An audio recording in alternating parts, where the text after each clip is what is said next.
Okay, welcome back to the Rheummates podcast. I'm very pleased to be joined by Zoe Clark this week. I've had a little bit of a break from recording Rheummates podcasts for various reasons. One, I've been busy, and two, my colleague Mike, that's usually on this, has also been busy becoming a father. So congratulations to him. But I wanted to get Zoe on to chat about a number of different things. We haven't got a specific remit to talk about today, but she's an interesting character and also does a lot of rheumatology work as well. So immediately becomes top of my list to talk to. So I'm going to start off by getting Zoe to introduce herself, and then it will be immediately apparent why she's interesting. And then we'll crack on and talk about some various different things, osteopathy for spondyloarthritis and other rheumatology conditions, whether there's any differences between osteopaths and physios and chiros and all the other professionals and stuff. And we'll see where the conversation leads us. So do you want to just introduce yourself to the many millions of listeners that I have on this podcast, and we'll go from there, Zoe. Absolutely. Well, firstly, thanks for having me. I'm really excited for this conversation, see where it takes us. Yeah, as you said, I'm an osteopath. I do specialise in axial spondyloarthritis, and I teach manual therapists and osteopaths all about axial SpA, both recognising it and treating it. And I also have some insider knowledge because I have AS myself, and I started getting symptoms while I was training to be an osteopath as well. So quite a while. Yeah, great. And you were telling me just before we came on to record that you've also started working with NASS as well now, the National Axial Spondyloarthritis Society. Tell us just a little bit about what you do for them, because obviously that crosses over really as patient advocacy. You can wear both of those hats, for want of a better term. Absolutely. So it started in the first lockdown here in the UK, and we're putting together Facebook Live sessions for patients on all different topics to do with managing your axial SpA, particularly because we knew that so many routine appointments had to be cancelled and clinics all changed. So we were looking at kind of filling that gap and helping patients get through that time. And then since then, we are piloting some self-management sessions, running them directly through the hospitals and their rheumatology clinics. So the work with NASS I find really rewarding. It's separate to my osteopathy work. It's my general healthcare professional hat. But yeah, it's good as well to bring in my personal experience and can really kind of empathise and really find key topics that I think people really need at the moment. Yeah, perfect. And I think what's really interesting as well, I've done a couple of talks relatively recently about women in axial spondyloarthritis and how we realise that there are differences between how women will present and men, and there's a longer delay to diagnosis. We don't need to bash on about that, but I just wondered if you're happy to talk about your own experience, whether you feel like you mirrored a traditional axial spondyloarthritis or whether you feel like you erred on the female for phenotype, for want of a better term, as you sort of started with symptoms. Yeah, absolutely. I definitely was not a textbook AS presentation. Great. Yeah, definitely the more kind of widespread pain, more peripheral involvement. And then when I did start getting more spinal involvement, it was much more kind of thoracic pain, costochondritis, and yeah, lots of flare-ups that kind of moved around, wasn't very specific. So yeah, I definitely was not the textbook easy diagnosis to make. But it's definitely something I'm passionate about, I think, because of that. So yeah, I think a lot of work, as you said, needs to be done in that area. But yeah, I think hopefully it's helped kind of inform the work I'm doing now. Yeah, perfect. And going over to obviously the osteopathy side, do you feel like obviously you won't have experienced like a physiotherapy degree because you did the osteopathy degree, but how do you feel like that set you up for helping manage patients as well? So, with your advocacy work that you're doing with NASS, but also treating them, do you feel like that gave you a good grounding, or do you feel like it was more the fact that you went through it that actually means that you're able to help people better? Oh, that's interesting. I think it would probably be a bit of both, because I think one of the things that I'm lucky with as an osteopath, and certainly in private practice, is that I have a lot of time with patients. And I think with axial SpA and any long-term or rheumatological condition, the longer you can have with someone and really kind of get to know them, know their symptoms, their lifestyle and everything, and really kind of help them with that all-round management, I think is really important. So yeah, the way that I work certainly I think is shaped around that, in that I'll take my time with people, and isn't I, I'm not just a manual therapist doing some hands-on treatment and then patients are out the door. It's very much kind of, the treatment sometimes can provide that window of opportunity then that patients can self-manage better. So I think it has shaped my work quite a lot. Yeah, perfect. So I wondered if you wouldn't mind taking us a little bit through the general things that you might do with someone who comes to see you sort of early on, like they've been diagnosed, they've had it for a little while, they're relatively well managed on medications and stuff. So I tend to have like a hierarchy of things that I would do, and I'm rubbish at hands-on things, and I'm not really that good at exercise prescription. So I tend to go for advice, general health, and then sort of exercise. I wondered if you have sort of the same hierarchy of stuff that you would do with people, or how do you generally, obviously everybody's an individual, but sort of in general terms, how would you sort of approach those patients for rehab? So I actually do quite little manual therapy with AxSpA patients and rheumatological patients in general, because I generally find you just end up potentially flaring up areas. So manual therapy comes kind of around the middle, I'd say. Definitely advice and education is right up at the top, and really kind of empowering patients as well to, especially with the language that we use. So right from the get-go, I'll try and sort of, give the patient the information that then they can sort of help manage themselves. I do a fair amount of exercise prescription as well, but as you said, that's very individualized depending on the patient. If someone's already really active and doing everything, that's going to be less relevant. And then in terms of manual therapy, I'd normally treat maybe locally some areas that are, either flaring or kind of prone to flaring. And yeah, a very osteopathic answer is that it depends, really. Yeah, no, that's fair enough. And I do think it's obviously you take it on a individual patient basis, don't you? And some people, I remember from when I used to run AS clinics, you'd have the first patient in the door would be going, my Achilles tendon flares up once I've run 20 miles. And then the next patient comes in, same age, and they can't go to work. And then the next, it's very, very variable. So it does need to be taken on an individual basis. How much, with regards to when you teach osteopaths and engage with osteopaths, how much do you feel like, as a general rule, they've got a good grasp on those sort of non-therapy side of things? So the exercise, ignoring the exercise prescription and the manual therapy, how well do you think they manage with the general health advice, functional advice, those kind of things? Because I certainly find that physios are pretty good, but they don't know the specifics, if that makes sense. So I just wondered if you had any comments on osteopaths specifically with that. I say generally osteopaths cover this with kind of all patients, because in our training we do look at the whole picture. We look at lifestyle and everything that feeds into it. So I'd say that even in general MSK presentations, it's something we put quite a lot of focus on. And then, in terms of through the training, obviously there's a bias towards people having a bit less knowledge, hence why they're coming to the training. But generally there's fairly good knowledge, but maybe not that specific knowledge on AxSpA, and maybe still with some of the myths persisting, like even, when to use hot and cold and things like that. So there's work to be done, but I think they've got a good grasp on it on the whole, I'd say.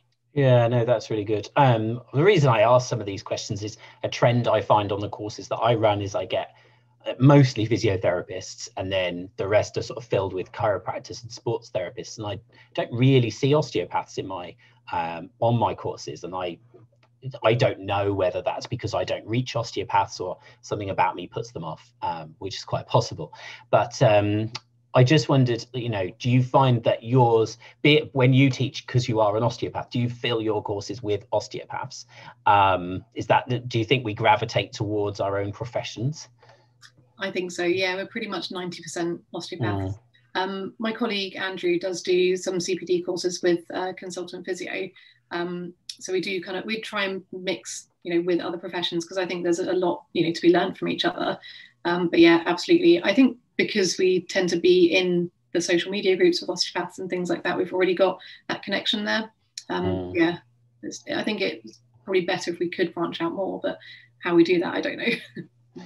Yeah, I suppose you can't, it's hard. I mean, it's one of those things, isn't it? Social media sort of allows you to connect with anybody, but you do tend to gravitate to people you know, or that people you communicate the same way as, don't you? Or it's easy. I always find it's easier to talk to physiotherapists because I have that experience of what they've been through to a degree with regards to their teaching and stuff. And then it's like, I was teaching to soft tissue therapists last night, and I felt like I had to spend a lot of time thinking about how I would pitch the material and how I would generate that course. Whereas if physiotherapists, I can turn up 5 minutes before and I can give 2 hours talk without really batting an eyelid. So it is interesting, and I do think we need to cross professions a lot more. One of the things that we talked about before we came on air was about the manual therapy side of things. And one of the reasons I wanted to talk to you really was because I'm trying to address my biases. I'm a bit biased against manual therapy because I'm rubbish at it, and because we see a lot of manual therapy bashing on Twitter and social media and things. And a lot of people do manual therapies, and a lot of patients report a lot of benefit from manual therapies.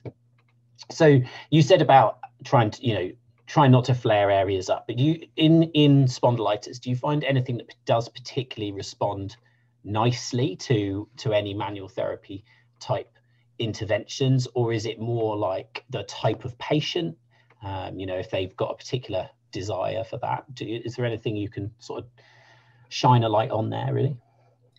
Yeah, you do tend to get some patients who come and they do respond really well to manual therapy. You get the occasional patient where you kind of almost throw out your kind of SPA textbook in your head because when you treat them, they don't feel like they've got any kind of inflammatory arthritis, and they respond really well to fairly strong manual therapy. So there are a few kind of outliers like that, but I would say on the whole, we tend to get people who may not have tried it before and they want to just try something and see if it helps. They may have tried acupuncture and other things like that. I mean, one thing I would say definitely in terms of manual therapy is no HVTs for people with AxSpA, which I know you'll agree with. That's something we're constantly shouting about as much as we can. I hope that's answered your question. I feel like I deviated. Yeah, no, I suppose let's say you've got a patient who has loads and loads of spinal stiffness, for example, so less pain, more stiffness. Do you find that then, because this is where I start to bash my head up against the wall, because there isn't really a difference in the disease process. It's just the sort of the symptoms that the person's exhibiting. So then I'm like, well, why wouldn't I apply that intervention for stiffness when I would for pain, or the other way around? I hope I'm making sense here. But equally, I feel like if manual therapy's got a place, it's going to be to try and reduce that feeling of stiffness, because it's going to add that mobility to the area in whatever fashion it might do.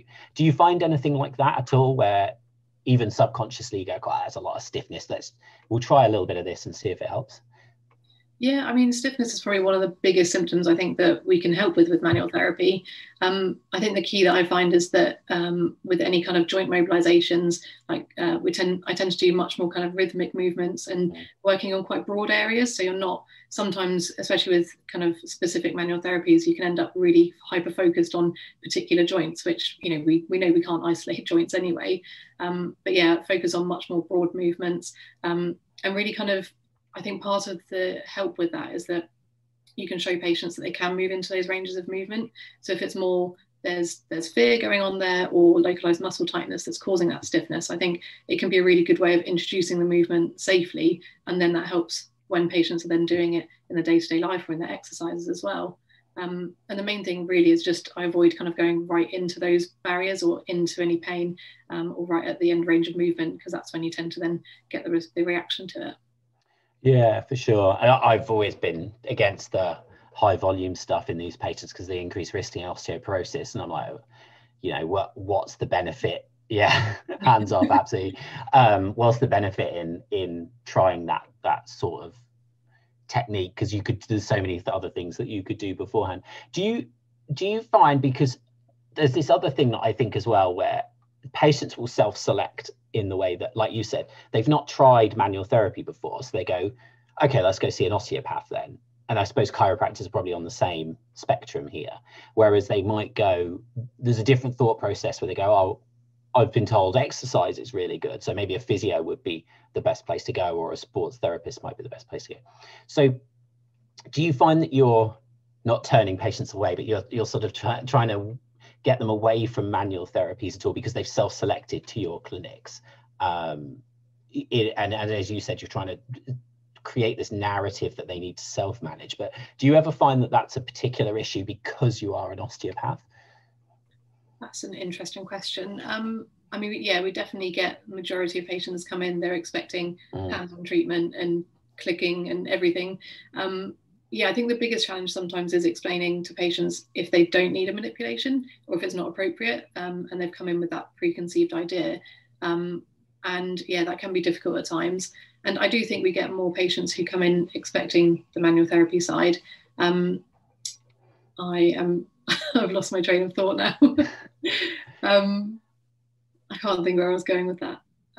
Yeah, I think we do tend to get patients who are focused on manual therapy, and I think sometimes it can be difficult to win patients over to the more exercise and self-management based. But I think, again, that comes back to having the time with patients where we can really explain kind of the reasoning behind it. You know, and it's not like I'm prescribing exercises and they've got to adhere to them. It's very much kind of working with them on that as well.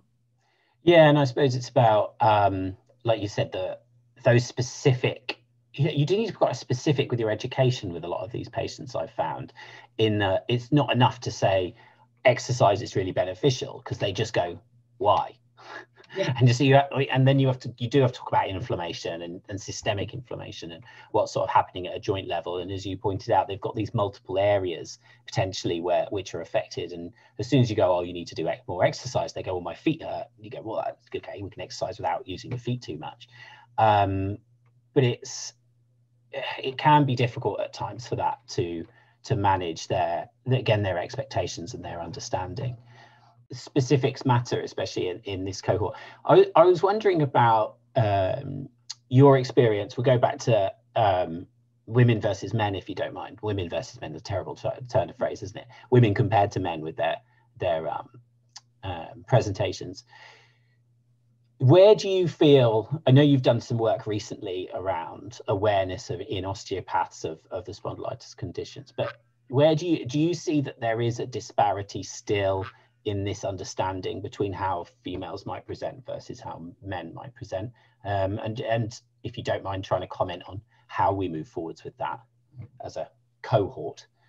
Yeah, absolutely. So there is definitely still the misconception that women don't get AS among kind of the osteopathic and chiropractic professions, like across, even the general public and other healthcare professionals. We ran with NASS, as part of the NASS Allies program, we ran a survey of osteopaths and chiropractors on the knowledge of AxSpA. And granted, it was a small sample that we got, but only a third recognised that AxSpA is as common in women as it is in men.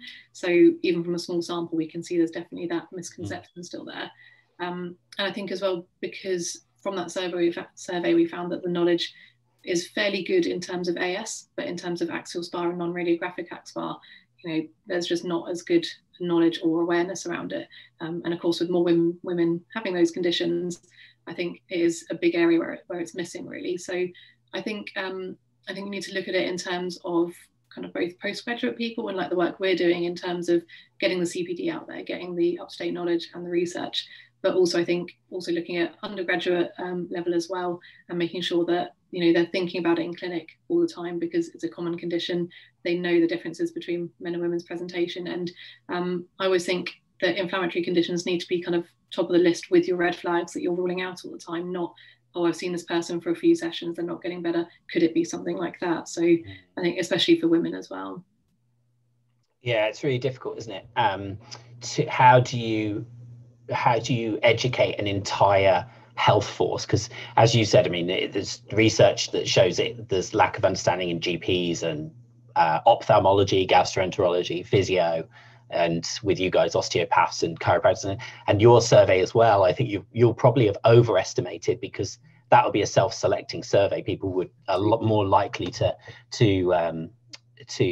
complete that because they think they know about spondyloarthritis. So that's really interesting. That it's even that recently still so pervasive, and it's this delay to diagnosis is obviously a big problem, and we need to get sort of on top of that. We talked about, you know, how we educate, and you run webinars, I run webinars and courses and stuff. Maybe you can answer this, maybe you can't, but what sort of NASS doing at the moment to elevate the understanding within healthcare professionals of these conditions? Is there any good projects going on or in the pipeline that we should keep an eye out for? Yeah, definitely keep an eye out for sort of June onwards. I can't really say much about Okay. it. I don't get told off. But yeah, there's definitely lots of work going on, and really exciting work. And I say that as a healthcare professional and someone with AS as well. It's yeah, really encouraging sort of the work that's going on across all different healthcare professionals and the public and everything. So yeah, very exciting work coming up. Brilliant. Yeah, so keep an eye on, we'll talk about social media later. We can talk about that in a minute, but yeah, keep an eye on Zoe's Twitter feed and mine as well, because I'm sure I'll get tagged in it and get tagged in most things these days, which is quite good. And we'll push those out. I mean, NASS's campaigns in the past, there was Back Pain Plus One a few years ago, which I really liked.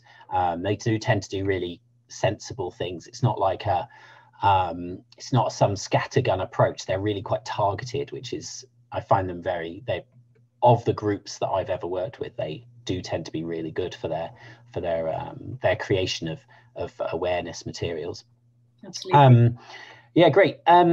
Cool. Anything else that you sort of wanted to touch on, or you want to anything that you want people that might be listening to know about AxSpA, AS, etc., from your point of view that we could do with telling them? I suppose for any osteopaths or chiropractors listening, I'd point them to NASS Allies on the NASS website. Because as a follow-up to the survey, we put together a referral template letter. So it has the NICE guidelines on, and it helps you link to the SPADE tool as well. So any patients who you think may have axial SPA, you can fill in that template letter to send to the GP to get the investigations done. And it's now been validated by the Royal College of GPs and the CSP as well. So it is a real kind of cross-group way to help get that, you know, get awesome into rheumatology. Yeah. My good friend Rob Bevan will be delighted about that. He keeps bugging me about referral letters. So that would be good. Rob, if you're listening, you can go there and find a referral letter that you can send off. Oh, that's really cool. Yeah, and so just before we finish up then, where can we find more about you, your webinars, if there are osteopaths, chiros, physios? By all means, we'll be welcome on your courses as well. Where can we find more about you? Absolutely, yeah, everyone's welcome. Just get the word out. So we are Educate and Advocate Training. So that's e&atraining.co.uk, and we're across all socials.